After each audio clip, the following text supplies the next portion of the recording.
I see wonderful things in hospital. I see wonderful use of resources, wonderful staff who use their time and give more than they should do for looking after patients in their care. But I also see some work that's misdirected.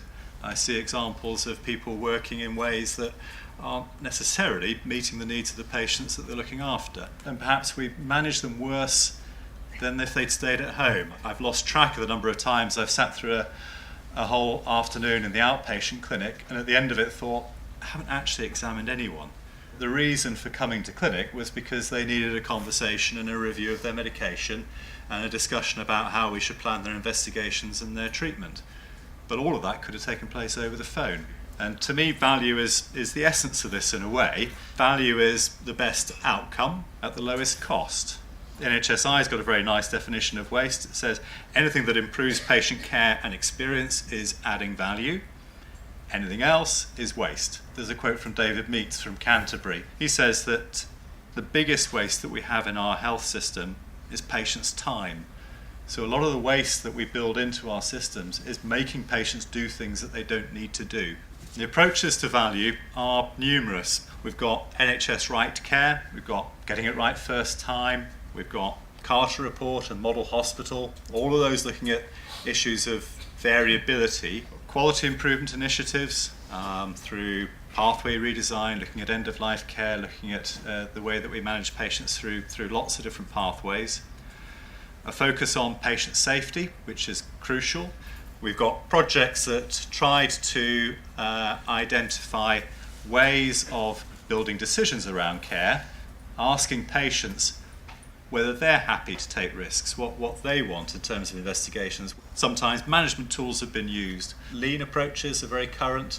So we wanted to have a look at 2 or 3 hospitals. Royal Free Group takes the approach of a chain, in effect. So working closely with neighbouring trusts to share an understanding about how best to look after patients.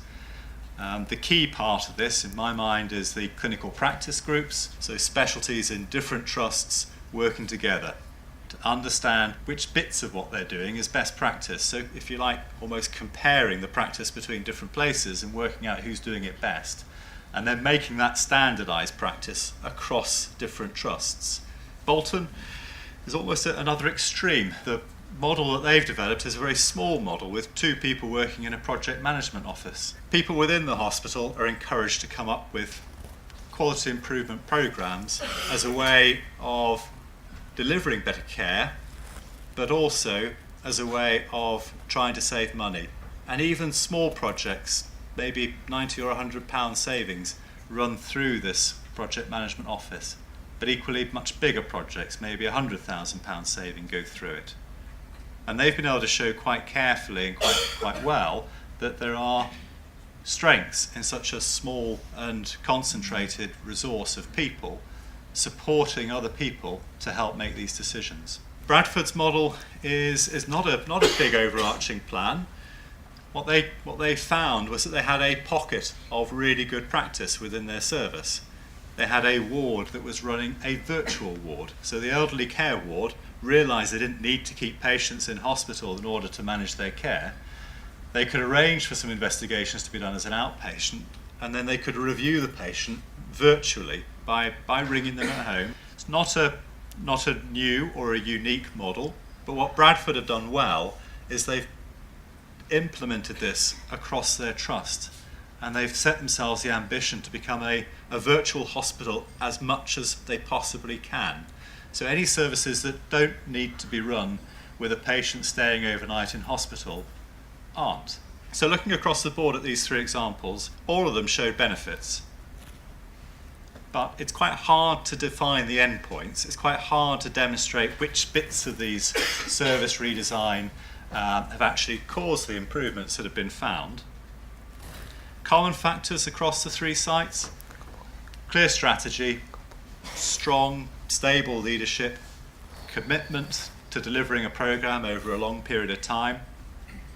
Staff engagement is obviously key, but more than that, staff need to be trained. They need to be shown how to take on these roles. Being aligned with the local health economy is obviously key, and having data that's fresh is obviously key.